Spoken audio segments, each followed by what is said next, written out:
اور آج جس شخصیت کے نام سے آج کی یہ محفل سجائی گئی ہے وہ ایسی شخصیت ہے جیسے میں نے سٹارٹ میں کہا کہ پوری عالم انسانیت میں ان جیسا نہ کوئی ہے اور نہ کوئی ہوگا۔ وہ شخصیت ملکہ عرب کے نام سے مکہ کی وادی مشہور تھی۔ سیدہ خدیجہ آقا علیہ السلام کی سب سے پہلی وائف تھی، اور آپ کا مقام مرتبہ اتنا زیادہ ہے کہ سنن نسائی کی حدیث مبارکہ ہے، حضرت عبداللہ بن عباس روایت کرتے ہیں کہ آقا علیہ السلام صحابہ کرام کے درمیان تھے تو آپ نے 4 لائنز بنائیں، 4 لکیریں کھینچی اور صحابہ کرام سے پوچھا جانتے ہو ان لکیروں میں کیا ہے؟ تو صحابہ کرام نے عرض کی یا رسول اللہ صلی اللہ علیہ وسلم اللہ کا رسول بہتر جانتا ہے، ہمیں نہیں معلوم کہ ان لکیروں میں لائنوں میں کیا راز ہے۔ تو پھر آقا علیہ السلام نے ان لکیروں کی طرف اشارہ کرتے ہوئے فرمایا یہ جو 4 لکیریں ہیں یہ دنیا کی اور اہل جنت کی سب سے افضل 4 عورتوں کی نشاندہی کرتی ہیں، دنیا کی اور اہل جنت کی 4 افضل ترین عورتیں۔ پھر فرمایا سب سے پہلی خدیجہ، جنت کی عورتوں میں سے سب سے اعلیٰ وہ خدیجہ رضی اللہ تعالی عنہا ہے۔ پھر دوسرا فرمایا مریم علیہ السلام، حضرت مریم علیہ السلام بھی اہل جنت کی تمام عورتوں سے افضل ہیں۔ پھر تیسرا فرمایا سیدہ فاطمہ زہرا سلام اللہ علیہ، اور چوتھا فرمایا حضرت آسیہ فرعون کی بیوی۔ یہ 4 ایسی عورتیں ہیں جو جنت کی تمام عورتوں سے افضل ہیں۔ اور پچھلی دفعہ میں نے بتایا تھا کہ سیدہ کائنات فاطمہ زہرا کے بارے میں فرمایا کہ افضل تو سب ہیں لیکن ان سب میں سے سب عورتوں کی سردار سیدہ کائنات فاطمہ زہرا ہے۔ آج اس شخصیت کا تذکرہ کرنے جا رہے ہیں کہ اگر جن کی بیٹی کو دیکھیں تو جن کی بیٹی تمام جنت کی عورتوں کی سردار ہے،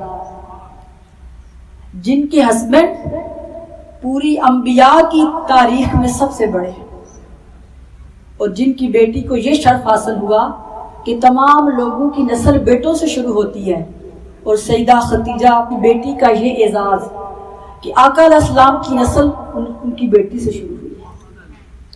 اور آپ اتنی پاکیزہ، عرب کی سوسائٹی کی تو آپ نے سنا ہوا ہے نا کہ اسلام کے آنے سے پہلے عرب کے جو لوگ تھے، چاہے عورتیں چاہے مرد، ننگے ہو کے طواف کرتے خانہ کعبہ کا، ایٹیکیٹ ہی نہیں تھی۔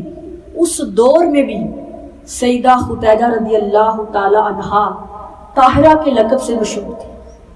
طاہرہ کہتے ہیں پاکیزہ، پاک، شرم و حیا والی۔ اس بے حیائی کے ماحول میں بھی ابھی اسلام نہیں آیا تھا، ابھی آقا علیہ السلام سے ان کی ملاقات بھی نہیں ہوئی تھی، پھر بھی اس مکہ کے ماحول میں آپ کا شرم و حیا، آپ کا رعب و دبدبہ ایسا تھا کہ مکہ کس شخص کی ضرورت نہیں ہوتی تھی کہ آپ سے بات کر سکے، آپ اتنی پروکار تھی۔ اور آپ کی جو فیملی تھی ان کا بزنس کا کاروبار تھا، سب بزنس کرتے تھے، تو آپ کے فادر اور آپ کے ہسبینڈ جو تھے وہ ایک جنگ میں مارے گئے، اس کے بعد آپ نے بزنس سنبھال لیا، اور آپ کے دبدبے کا یہ عالم تھا کہ خود کسی سے براہ راست بات نہیں کرتی تھی، اگر بزنس ڈیل بھی کرتی تو آگے لوگ رکھے ہوئے تھے جو ایجنٹس کے ساتھ بات کرتے تھے، تو جو آپ کے رشتہ دار تھے وہ آپ کا مال لے کے جاتے۔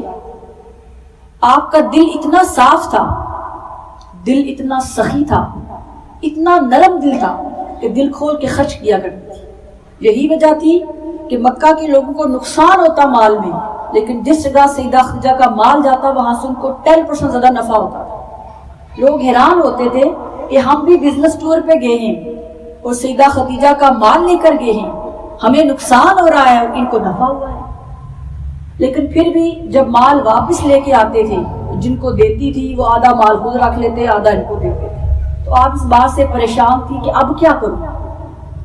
اس وقت سیدنا ابو طالب رضی اللہ تعالی عنہ جو آقا علیہ السلام کے چچا تھے، ان کی شرافت، ان کی بزرگی بھی مشہور تھی، اور آپ مکہ کے لیڈر بھی تھے، سردار بھی تھے۔ تو آپ کے دل میں خیال آیا کیوں نہ میں سیدنا ابو طالب سے بولوں کہ وہ کسی ایسے بندے کا ارینج کر دیں کہ جو میرے مال کو لے کر بزنس ٹور پہ لے کر جائے، تو میں اسے باقی لوگوں سے بس زیادہ اجر منافع دوں گی، لیکن شرط یہ ہو کہ وہ امین ہو، وہ نیسٹ ہو اور صادق ہو۔ تو ان کو پیغام بھیجا کہ میں آپ سے ملنا چاہتی ہوں۔ اس دور میں بھی جب پردے کی آیات نہیں اتری تھی، سیدہ خدیجہ رضی اللہ تعالی عنہا نے پردے کے اندر رہ کر سیدنا ابو طالب سے بات کی اور ان سے کہا کہ میں نے آپ کی شرافت بڑی سنی ہے، اور 4 پشتوں پر میری اور آپ کی ہم ایک ہی نسل سے ہیں، تو میں آپ سے ریکویسٹ کرتی ہوں کسی ایسے بندے کو میرے مال کے لیے اپوائنٹ کریں جو صادق بھی ہو اور امین بھی ہو۔ تو آپ نے فرمایا آپ فکر نہ کریں، میں ارینج کرتا ہوں۔ اس سے کچھ دن پہلے روایات میں آتا ہے، سیرت کی کتابوں میں آتا ہے کہ آپ نے خواب دیکھا تھا۔ وہ خواب تھا کہ خواب میں آپ نے چاند کو اپنے گھر میں اترتے دیکھا تھا، اور اس دور میں بھی جہاں پہ بت پرستی کا دور تھا، بیبل آپ کے گھر میں تھی، بیبل کا مطالعہ کرتی تھی۔ تو آپ کے چچا زاد بھائی تھے ورقہ بن نوفل، ان کے پاس گئی خواب کی تعبیر پوچھنے کے لیے کہ میں نے بڑی مدت کے بعد اتنا پیارا خواب دیکھا ہے کہ چاند میرے گھر میں اتر آیا ہے، اور پھر میرے خواب میں اتنا حسین چہرہ دیکھا ہے کہ آج تک ایسا چہرہ کبھی نظروں سے گیا ہی نہیں ہے، اس کی کیا تعبیر ہو سکتی ہے؟ تو ورقہ بن نوفل نے کہا خدیجہ تمہارے گھر خوشبختی آنے لگی ہے، تمہیں کوئی آفر آئے تو ٹھکرا نہ دینا۔ بس یہی بات تھی۔ اس کے بعد سیدنا ابو طالب نے آقا علیہ السلام سے بات کی کہ خدیجہ کے بارے میں سنا ہے نا، مکہ کی سب سے امیر عورت ہے، آپ کے پاس اتنا مال تھا کہ مکہ میں کسی کے پاس اتنا مال نہیں تھا، اس لیے آپ کو ملکہ عرب کہتے تھے، کوئین آف عرب، اتنی امیر تھی، آپ کا گھر بھی اتنا بڑا تھا، اتنے زیادہ غلام تھے، اور جو مکہ کے بڑے بڑے تاجر تھے، سردار تھے، وہ رشتے بھجواتے کہ ہم سے شادی کر، لیکن آپ چونکہ پہلے 2 بار وڈو ہو چکی تھی، اس لیے آپ نے فیصلہ کر لیا تھا کہ اب میں کسی سے شادی نہیں کروں گی، اور آپ کو یہ بھی معلوم تھا کہ جو مجھے نکاح کے پیغام بھجوا رہے ہیں انہیں میری نہیں میرے مال کی ضرورت ہے، اس لیے میں نکاح نہیں کروں گی۔ اور پھر جب آقا علیہ السلام کو سیدنا ابو طالب نے کہا کہ آپ مال لے کر جائیں، اور سیدہ خدیجہ نے یہ بھی کہا ہے کہ میں دگنا منافع دوں گی، تو اچھا ہے آپ چلے جائیں۔ تو سیدہ خدیجہ روایت کرتی ہیں، سیرت کی کتابوں میں آتا ہے کہ جب آقا علیہ السلام ملنے کے لیے سیدہ خدیجہ کے گھر میں آئے تو وہ خود روایت کرتی ہیں کہ جب آقا علیہ السلام میرے گھر میں آئے، دروازے پردہ پڑا ہوا تھا، اور جس سمت میرا دروازہ تھا اس سمت سورج کی شعاعیں نہیں آتی تھی، سورج کسی اور طرف سے نکلتا تھا۔ تو کہتی ہیں جب آقا علیہ السلام دروازے پہ آئے تو میری کمر تھی، منہ کسی اور طرف تھا، تو کہتی ہیں میں نے اچانک کیا دیکھا کہ سورج کی کرنیں میری دیوار پر پڑ رہی ہیں، تو بڑی حیران ہوئی کہ کیا آج سورج نے راستہ بدل دیا ہے؟ دروازہ بھی بند تھا، اس پہ پردہ پڑا تھا، لیکن آقا علیہ السلام کے چہرے کا نور اتنا زیادہ تھا، دروازہ بھی کراس کر کے، پردہ بھی پار کر کے، جس سمت سیدہ خدیجہ کا منہ تھا حضور کی طرف ان کی کمر تھی، وہ سارے راستے پار کر کے دیوار پر جا کر کرنیں بکھیرنے لگا۔ تو بڑی متاثر ہوئی، اور جب آقا علیہ السلام سے گفتگو کی تو پھر اور متاثر ہو گئی۔ تو آقا علیہ السلام نے شرط مان لی کہ ٹھیک ہے میں آپ کا مال لے کے جاؤں گا، اور ہاف مال آپ کا ہوگا، سیل میں کروں گا، لیکن جو اس سے پروفٹ ہوگا وہ ہم ہاف آف کر لیں گے۔ تو آقا علیہ السلام جب مال کے لیے تیار ہوئے تو سیدہ خدیجہ کا غلام تھا میسرہ، یہ وہ غلام تھا جو بچپن سے آپ کے ساتھ، چھوٹا سا تھا، آپ نے اس کو خریدا تھا۔ تو اس کو جب جانے لگے تو اس نے کہا میسرہ تم ہر دفعہ ساتھ جاتے ہو، اس مرتبہ مال کی نہیں محمد کی پرواہ کرنا، اس مرتبہ مال کو نہ دیکھنا، بلکہ تم محمد صلی اللہ علیہ وسلم کے ساتھ جانا، ان کے خدمت گزار بن کر جانا، راستے میں کوئی تکلیف نہ ہو، لیکن مجھے ان کی ایک ایک چیز کے بارے میں بتانا، کوئی عیب دیکھنا تب بھی بتانا، کوئی خوبی دیکھنا تب بھی بتانا، مال کی پرواہ نہ کرنا، مال تو پہلے بھی کماتی ہوں اب بھی کما لوں گی، تم ان کی پرواہ کرنا۔ جب راستے میں جا رہے تھے، جو لوگ پہلے آپ کا مال لے جاتے تھے ان کے لیے عام سا اونٹ ہوتا تھا۔ جب مکہ سے باہر نکلے، ابو جہل بھی ساتھ تھا، سیدنا ابو بکر بھی اپنا مال لے کے جا رہے تھے، بڑے بڑے تاجر ساتھ تھے، تو اچانک میسرہ نے جو سب سے اچھا اونٹ تھا، جسے آج کل کے دور میں آپ پراڈو کہہ لیں، اس سے بھی اچھا ہوگا، اس کو روکا اور کہا میرے آقا آپ اس پہ تشریف لائے. تو مکے والے دیکھ کے حیران رہ گئے کہ یہ تو ان کے لیے کام کرنے کے لیے جا رہا ہے, اتنی عزت کیوں دے رہے. راستے میں میسرہ نے وہ کچھ دیکھا جو اس نے آج سے پہلے نہیں دیکھا تھا. میسرہ روایت کرتا ہے, کہتا ہے کہ جب ہم ملک شام کی طرف جا رہے تھے تو راستے میں ایک چرچ تھا. اس چرچ کا جو پریس تھا اس کا نام تھا نستورہ. آقا علیہ السلام کی ایج 25 ایئر تھی, 24 ایئر. جب آپ سیدہ خدیجہ رضی اللہ تعالی عنہا کا مال لے کر جا رہے تھے, اور وہ میسرہ کہتے ہیں کہ پہلے بھی اسی راستے سے ہم جاتے تھے, وہاں پر ہم سٹے کرتے تھے, نستورہ سے بات چیت ہوتی تھی. کہتے ہیں اس بار بڑا عجیب ہوا کہ جب ہم گئے تو کیا ہوا کہ جو باقی تاجر تھے وہ جا کر ایک درخت کے نیچے بیٹھ گئے جہاں سایہ تھا. تو کہتے ہیں میں بڑا حیران ہوا, اب میرے مصطفیٰ میرے آقا کہاں بیٹھیں گے, ان کے سائے درخت کی چھاؤں میں تو یہ بیٹھ گئے ہیں. کہتے ہیں میری آنکھیں پٹی کی پٹی رہ گئی, میں دیکھتا رہ گیا. جب حضور اس درخت کے پاس گئے ٹہنیاں خود پھیل کر مصطفیٰ کے سر پہ آ گئی. قافلے والوں نے بھی دیکھا اور نستورہ بھی دیکھ رہا تھا. اس نے فوراً مجھے بلایا اور کہنے لگا جو تمہارے ساتھ ہی یہ کون ہے. تو میں نے کہا یہ تو محمد صلی اللہ علیہ وسلم ہے. کہنے لگا تم ان کو میرے ساتھ لے کے آ سکتے ہو. تو کہتے ہیں میں نے آقا اسلام سے عرض کی کہ محمد میرے آقا آپ میرے ساتھ آئیں گے. تو کہتے ہیں وہ ہمیں اس گرجے کے اندر لے کر گیا اور اس نے فوراً ایک کتاب اٹھا کر لائی. ایک کتاب کا صفحہ پلٹتا حضور کا چہرہ دیکھتا اور کہتا سچ ہے, پھر کتاب پڑھتا, پھر اس کا ورق پڑھتا, پھر کہتا سچ ہے. تو میسرہ کہتے ہیں مجھے سمجھ نہیں آئی تھی یہ کیا پڑھ رہا ہے اور کیا سچ کہہ رہا ہے. جب اس نے کتاب بند کر دی تو میں نے پوچھا بتاؤ تم کیا پڑھ رہے تھے اور کیا سچ ہے. تو اس نے کہا میری بیبل میں ہماری کتاب میں جو آخری نبی کی نشانیاں لکھی تھی وہ ساری میں نے اس شخص میں دیکھ لی اور اس لیے کہا سچ ہے. اور کہا نستورہ یہ اللہ کے نبی ہوں گے, کاش جب یہ نبوت کا اعلان کرتے میں زندہ ہوتا, میں ان پہ ایمان لیتا. لیکن اے میسرہ تم گواہ ہو جاؤ کہ میں آج ابھی اس محمد پر ایمان لے کے آتا ہوں کیونکہ یہ اللہ کے آخری نبی ہے. میسرہ نے یہ بھی دیکھا اور نوٹ کر لیا.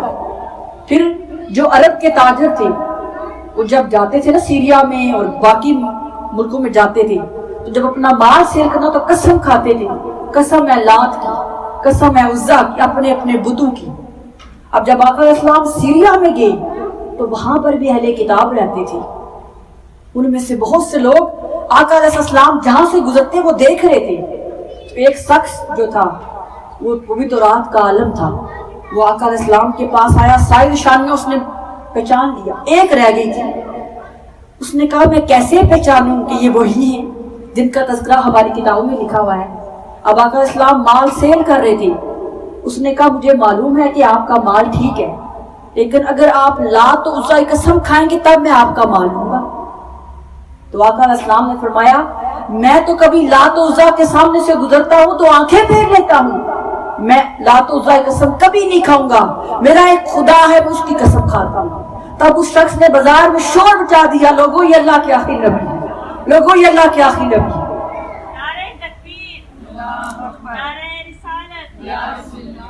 یہ وہ دور تھا کہ جب سیدہ خدیجہ تو مکہ میں تھی اور آقا علیہ السلام کی عظمت کے ڈر کے شام میں ہر جگہ تھے.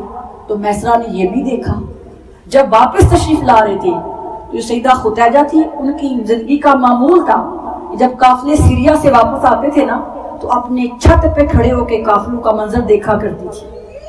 اس بار قافلے کی شان نرالی تھی, وہ خود روایت کرتی ہیں, کہتی ہیں جب قافلہ مکہ کی حدود میں داخل ہوا تو میں نے کیا دیکھا کہ قافلے والوں کے سروں پہ دو بڑے بڑے پرندے اوپر فلائی کر رہی ہیں. ان کے پر اتنے بڑے تھے کہ جتنے بھی لوگ آ رہے تھے سب کے سروں پہ ان کے پرندوں کا سایہ تھا. تو کہتی ہے میں بڑی حیران ہوئی کہ آج سے پہلے بھی قافلے آتے ہیں, آج یہ دو پرندے کہاں سے آ گئے ہیں. کہتی ہے جو قافلہ نزدیک آتا گیا منظر کھلتا گیا. کہتی ہے پھر کیا دیکھا, جب محمد صلی اللہ علیہ وسلم کی سواری مکے میں داخل ہوئی تو وہ پرندے اوروں پر نہیں بلکہ محمد مصطفیٰ کے سر پہ تھے. حضور کے صدقے پورے قافلے والوں پہ سایہ کیا ہوا تھا. یہ سب کچھ دیکھ لیا. اب جب میسرہ آیا اور آ کر بتانے لگا کہ اے بی بی اے مالکن اس سال پہلے سے 20 گنا اور بعض روایات میں آتا ہے 50% زیادہ منافع ہوا ہے. تو سیدہ خدیجہ نے کہا مجھے مال کی نہیں، مجھے کچھ اور بتاؤ. تم یہ بتاؤ تم نے محمد کو پایا کیسے؟ تم یہ بتاؤ محمد میں کوئی عیب دیکھا صلی اللہ علیہ وسلم؟ تو میسرہ نے کہا اے مالکن مجھے بھی زندگی ہو گئی ہے تمہارا مال لے کے جاتے ہوئے واقع جاتے ہوئے، میں نے ایسا شخص دنیا میں کبھی نہیں دیکھا ہے. اور پھر اس نے کہا جو واقعات سنے وہ بھی بتائے. پھر آقا علیہ السلام مال چھوڑ کے اپنے گھر گئے. اسی وقت آپ کی جو لونڈی تھی کنیز نفیسہ، اس سے کہا کہ میں نے خود سے ارادہ کیا تھا کہ میں کبھی شادی نہیں کروں گی، تم جاؤ محمد صلی اللہ علیہ وسلم کے پاس اور ان کو بتاؤ خدیجہ آپ کو نکاح کی دعوت دیتی ہے. تو یہاں سے پتہ چلتا ہے کہ عورت بھی نکاح کی دعوت دے سکتی ہے. کسی کو پسند کرنا بری بات نہیں ہے، لیکن اس پسند کو اپنانے کا جو طریقہ ہے نا وہ صحیح ہونا چاہیے. اب وہ نفیسہ آقا علیہ السلام کے پاس گئی اور جا کر بتایا کہ خدیجہ میں نے آپ کو نکاح کی دعوت بھیجی ہے. آقا علیہ السلام وہ اکثر تھے، 25 ایئر ایج تھی. تو آقا علیہ السلام نے نفیسہ سے بولا میرے بڑے ابھی سر پر موجود ہیں، میرے چچا میرے کفیل ہیں، میں اس سے مشورہ کرنے کے بعد جواب دوں گا. تو یہاں سے یہ بات بھی سامنے آتی ہے کہ جب اگر 2 پرسن آپس میں کسی کو پسند کرتے ہوں تو باعزت طریقے سے اپنی فیملیز کو، اپنے بڑوں کو انوالو کر کے اچھے طریقے سے شادی کریں. تو پھر آپ نے سیدنا ابو طالب کو جا کے بتایا، اور آپ کو معلوم ہے کہ اس وقت سیدہ خدیجہ کی ایج 40 ایئر تھی اور آقا علیہ السلام کی عمر 25 ایئر تھی. 15 سال کا فرق تھا. آج ہمارے ہاں ہماری سوسائٹی میں کسی لڑکی کی عمر اگر 2 سال لڑکے سے زیادہ تو ہم شادی نہیں کرتے، ہم کہتے ہیں یہ تو بڑی ہے. ہمارے معیار یہ لگ ہو چکے ہیں. اور آقا علیہ السلام کی پہلی شادی جس خاتون سے ہوئی وہ 15 سال آقا علیہ السلام سے بڑی تھی. کیا حضور کے لیے عورتوں کی کمی تھی؟ رشتوں کی کمی تھی؟ حضور جس عورت پہ ہاتھ رکھتے کیا وہ نہ کرتے؟ لیکن آقا علیہ السلام نے امت کے لیے سنت بنانے کے لیے اپنی ایج سے 15 سال بڑی عورت سے شادی کری. پھر سیدنا ابو طالب سے مشورہ کیا تو انہوں نے فرمایا ٹھیک ہے، اچھا رشتہ ہے، مناسب رشتہ ہے، شادی کر لیں. پھر شادی ہو گئی تو سیدہ خدیجہ سلام اللہ علیہ کو شادی کی اتنی خوشی ہوئی کہ آپ نے شادی کو یادگار بنانے کے لیے جتنے غلام سب کو آزاد کر دیا. آقا علیہ السلام کی قربت پانے کی خوشی میں، حضور کی سنگت پانے کی خوشی میں سب کو سب آزاد کر دیا کہ خوشی کے موقع پہ سب کو آزاد کر دیا. سب دعائیں کرتے ہیں. اور آپ کو پتا ہے نا کہ اتنا ان کے پاس مال تھا. سیدنا ابوبکر صدیق فرماتے ہیں جب آقا علیہ السلام کی شادی ہو گئی، حضور کے پاس تو اپنا گھر بھی نہیں تھا، سیدنا ابو طالب کے گھر میں رہتے تھے. تو سیدہ خدیجہ نے آقا علیہ السلام سے کہا اگر آپ مناسب سمجھیں تو میرے گھر میں آ جائیں، کیونکہ ان کی پہلے اتنی زیادہ فیملی ہے. سیدنا ابو طالب نے کہا ٹھیک ہے آپ سیدہ خدیجہ کے گھر میں شفٹ ہو جائیں. لیکن جو عرب کی سوسائٹی تھی نا وہ پھر تانے دینا شروع ہو گئی کہ خدیجہ نے کس سے شادی کر لی ہے جس کے پاس مال ہی نہیں ہے. تو سیدہ خدیجہ الکبریٰ نے اپنا مال جمع کیا، جتنا ان کے پاس گولڈ تھا، جتنا ڈائمنڈ تھا وہ سب جمع کیا. سیدنا ابوبکر صدیق کہتے ہیں کہ میں بھی وہاں موجود تھا جب ساری جویلری، سارا گولڈ، سارا پیسہ جمع کیا. آقا علیہ السلام ایک طرف کھڑے تھے، دوسری طرف میں کھڑا تھا، اور جہاں پر سیدہ خدیجہ کھڑی تھی وہاں سے لے کر آقا علیہ السلام تک ایک لمبا ڈھیر لگا تھا سونے کا کہ نہ میں نظر آتا نہ مصطفیٰ نظر آ رہے تھے. اتنا مال ان کے پاس تھا. وہ سارا مال آقا علیہ السلام کے قدموں میں ڈھیر کر کے بولا کہ اے محمد صلی اللہ علیہ وسلم آج کے بعد یہ میرا نہیں، یہ آپ کا ہے. آج کے بعد آپ اس کے مالک ہیں، آپ جیسے چاہیں جس طرح چاہیں آپ اس کے مالک اسے استعمال کریں. سارا مال آقا علیہ السلام کے قدموں میں قربان کر دیا. اور پھر اس کے بعد زندگی میں وہ وقت بھی آیا جب گھر میں کھانا پکانے کے لیے کچھ بھی نہیں تھا، فاقے بھی کرنے پڑے. اتنی امیر عورت ہونے کے باوجود جب آقا علیہ السلام کی وائف بڑی تو مشکلات آئی، لیکن کبھی ایک بار بھی حضور کو تانا نہیں دیا کہ یا رسول اللہ صلی اللہ علیہ وسلم آپ کے گھر میں آ سے پہلے تو میں ملکہ عرب تھی، آپ کے گھر میں آ کے تو مجھے بھوک برداشت کرنی پڑی ہے، بلکہ جب بھوک ہوتی، جب پیاس آتی تو مسکرا کر کہا کرتی تھی یا رسول اللہ صلی اللہ علیہ وسلم آپ کے لیے سودا مہنگا نہیں ہے، آپ کے لیے تو میری جان بھی حاضر ہے۔ اتنی محبت آقا اسلام سے کیا کرتی تھی اور اتنی وفادار تھی کہ جب اسلام آقا صلی اللہ علیہ وسلم کے ساتھ زندگی کے مشکل دن بھی گزارے اور اسلام قبول کرنے والی پہلی عورت تھی۔ آج خاتون اول کسے کہتے ہیں؟ جو کسی پریزیڈنٹ کی وائف ہو، لیکن اسلام کی خاتون اول سیدہ خدیجہ کبریٰ سلام اللہ علیہ، اور آپ کا کردار ایسا بے مثال تھا کہ جب حضور کے گھر میں چلی گئی پھر ماں بھی تھی، پھر بیوی بھی تھی۔ بیوی کے روپ میں آپ کا کردار زیادہ نظر آتا ہے کہ پھر آقا صلی اللہ علیہ وسلم کی خدمت میں نہ دن دیکھتی نہ رات دیکھتی۔ پھر جب آقا علیہ السلام نے اسلام کا اعلان کیا کہ میں اللہ کا نبی ہوں، پھر غار حرا میں چل جاتے تھے، 40 دن گزارتے تھے، گھر نہیں آتے تھے۔ سیدہ خدیجہ کیا کرتی؟ جب 4 دن گزر جاتے، جب 5 دن گزر جاتے، آپ کو فکر ہوتی کھانا ختم نہ ہو گیا ہو۔ غار حرا دیکھا ہے جو لوگ عمرہ حج پہ گئے ہیں، تو وہاں پر جہاں پر آپ کا گھر تھا، خانہ کعبہ تھوڑا فاصلے پہ آپ کا گھر تھا، وہاں پہ کھانا بناتی، اس کھانے کو پیدل لے کر غار حرا مصطفیٰ کے لیے جایا کرتی تھی، اور جب جا کر جاتی دیکھتی تو جو پہلے کھانا ساتھ لائے تھے وہ بھی پڑا ہوتا۔ تو سیدہ خدیجہ پوچھتی اے محمد صلی اللہ علیہ وسلم آپ نے کھانا نہیں کھایا؟ تو جواب میں آقا السلام کہتے خدیجہ میری فکر نہ کیا کرو، میرا رب مجھے کھلاتا بھی ہے، مجھے پلاتا بھی ہے۔ اس کے باوجود وہ اپنا بیوی ہونے کا حق ادا کرتی تھی۔ یہاں سے ایک نقطہ سامنے آتا ہے کہ ہسبینڈ کی خدمت اس کی جیب دیکھ کر نہیں کرنی چاہیے کہ اگر وہ امیر ہے، وہ عشائیں دیتا ہے تو پھر تو اس کی خدمت کریں، اور اگر وہ مالی لحاظ سے عورت سے کم ہے تو پھر اس کے ساتھ اچھا سلوک نہ کرنا اسلام اس کو ناپسندیدہ کہتا ہے۔ یہ صحابیات کی سیرت نہیں ہے، یہ سیدہ خدیجہ کردار نہیں تھا۔ اگر آپ فائنینشلی دیکھیں تو آقا علیہ السلام میں اور سیدہ خدیجہ میں زمین آسمان کا فرق تھا، لیکن آقا علیہ السلام تھا تو انہوں نے 25 سالہ خوشگوار زندگی گزاری کہ آپ کی موجودگی میں حضور نے کسی اور سے نکاح نہیں کیا۔ وہ آپ کی خدمت گزاری تھی، وہ آپ کی محبت تھی۔ اور پھر جب پہلی وحی غار حرا میں اتری، حضور گھر تشریف لائے، آپ نے سنا نا یہ واقعہ، تو آپ کے جسم بخار تھا، شیورنگ کر رہے تھے، آتے فرمایا زبیلونی زبیلونی، جب مجھ پر کمبل اڑاؤ۔ تو اب کیا ہوا کہ انہوں نے دیکھا کہ حضور کانپ رہے اور بخار ہے، تو آپ کے پاس بیٹھ گئے۔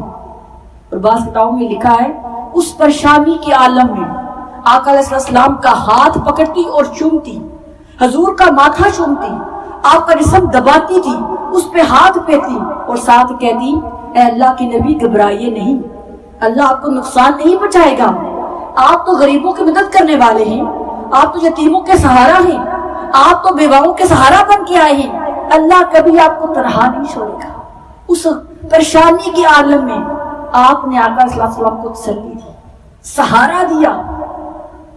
تو یہاں سے ایک نقطہ یہ بھی نکلتا ہے کہ جب ہماری زندگیوں میں کسی کے ہسبینڈ پہ کوئی پرابلم آ جائے، وہ پریشانی کے عالم میں گھر آئے تو پتا نے نہ دے کہ اچھا ہے تو نے اکیلے فیصلہ کیا تھا بھگتو۔ موسٹلی خواتین ایسے ہی کرتی ہیں، اگر غلطی ہو جائے، بزنس میں لاس ہو جائے، کوئی کام انسان ہے نا، کچھ غلطی ہو جائے، کوئی ٹینشن ہو جائے، کوئی بزنس میں لاس ہو جائے، جاب چھوٹ جائے، یا کچھ ایسا فیصلہ ہو جائے جو کبھی مشورہ نہ کر کے کیا ہو، تو بندہ پہلے ہی پریشان ہوتا ہے۔ جب گھر آتے ہیں تو وائف کو بتاتے ہیں کہ یہ مسئلہ ہو گیا ہے، تو آگے سے وہ کیا کرتی ہیں؟ ہم سب کو معلوم ہے ہم کیا کرتے ہیں۔ اس وقت اس بندے کو سہارے کی ضرورت ہے، ڈہارس کی ضرورت ہے، تسلی کی ضرورت ہے، اور ہم سب اپنا غصہ نکال دیتے کہ میرے کو تو نہیں سی پوچھا تھا انجے ہونا سے، اور نہ جانے کیا کیا الفاظ یوز کرتے ہیں۔ سوچیں اس لمحے جب ہم سب اپنا غصہ اپنے ہسبینڈ پہ نکالتے ہیں، اللہ تعالیٰ کی بارگاہ سے کیا ہمارے لیے آتا ہوگا؟ پھر ہماری باتیں کس طرف گئیں؟ ہمارے روزے، قرآن مجید کی تلاوت، کیونکہ حضرت ام سلمہ روایت کرتی ہیں، بخاری مسلم حدیث مبارکہ ہے، آقا علیہ السلام نے فرمایا اگر کسی عورت سے اس کا خامد خوش ہوا، راضی ہوا، اس حالت میں وہ فوت ہوئی کہ اس کا خامد اس سے راضی تھا، تو جنت کے 8 دروازوں میں سے جس سے چاہے وہ جا سکتی ہے۔ اور پھر اسی حدیث کا دوسرا حصہ ہے، اور فرمایا اگر کسی عورت کی وفات اس حالت میں ہو کہ اس کا خامد اس سے راضی نہیں ہے، اللہ تعالیٰ ایسی عورت کی پھر نمازیں نہیں دیکھے گا، اس کی عبادتیں نہیں دیکھے گا، صدقہ خیرات نہیں دیکھے گا، بلکہ ایسی عورت جو اپنے خامد کی نافرمانی کرنے والی ہے، بدسلوکی کرنے والی ہے، اسے جہنم کے سب سے نچلے گڑھے میں پھینک دے گا۔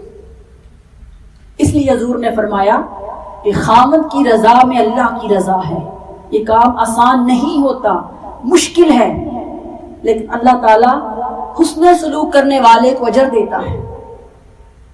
تو سیدہ خدیجہ الکبریٰ زندگی وہ تھی کہ بے شک حضور سے 15 سال بڑی تھی، لیکن آقا علیہ السلام آخری دم تک انہیں یاد کرتے تھے۔ ایسی محبت، ایسی خدمت، ایسی وفاداری نبھائی کہ ایک بات سیدہ عائشہ روایت کرتی ہیں، بخاری شریف کے حدیث مبارکہ ہے کہ کہتی ہیں آقا علیہ السلام اکثر ان کا ذکر کرتے تھے۔ تو وائف تھی نا، تو تھوڑا سا ایسے جیلسی فیل ہوئی، تو کہتی ہیں میں نے کہا اللہ کے نبی آپ اس سرخ بوڑھی عورت کو ہمیشہ یاد کرتے ہیں، حالانکہ اللہ نے آپ کو اور بھی کتنی اچھی بیویاں دی ہیں، جوان بھی دی ہیں۔ کہتی ہیں یہ الفاظ میں زبان سے ادا ہوئے، آقا السلام کا اتنا سرخ ہو گیا، غصہ آ گیا۔ فرمایا عائشہ خبردار، آئندہ خدیجہ کے بارے میں ایسا نہ کرنا، میرے سامنے خدیجہ سے بہتر کوئی بیوی نہیں ہے۔ تمہیں معلوم ہے کہ جب ساری دنیا نے میرا انکار کیا تھا، خدیجہ نے مجھے مانا تھا، ساری دنیا مجھے محروم کرتی تھی، خدیجہ نے مجھے عطا کیا تھا۔ جب میں لوگوں کہتا اللہ ایک ہے، ہر ایک مجھے نکتے کرتا تھا، انکار کرتا تھا، خدیجہ وہ پہلی ہو جو مجھ پر ایمان لے کر آئی تھی۔ جب لوگ اپنا مال مجھ سے روک لیتے تھے، خدیجہ نے سارا مال میرے قدموں میں رکھ دیا تھا۔ اور پھر فرمایا خدیجہ کے احسان میں کبھی نہیں بھول سکتا۔ تو سیدہ عائشہ کہتی ہیں اس کے بعد میں نے کبھی بھی سیدہ خدیجہ کے بارے میں آقا علیہ السلام نے ایسا الفاظ استعمال نہیں کیے۔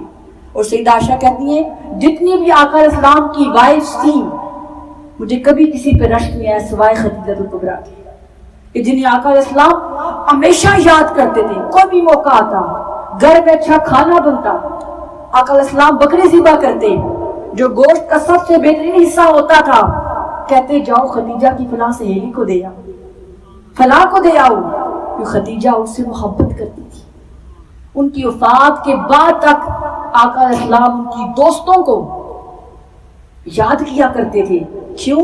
یہ خدیجہ سے محبت کرتی تھی، خدیجہ ان سے محبت کرتی تھی۔ ایسا کیوں ہوا؟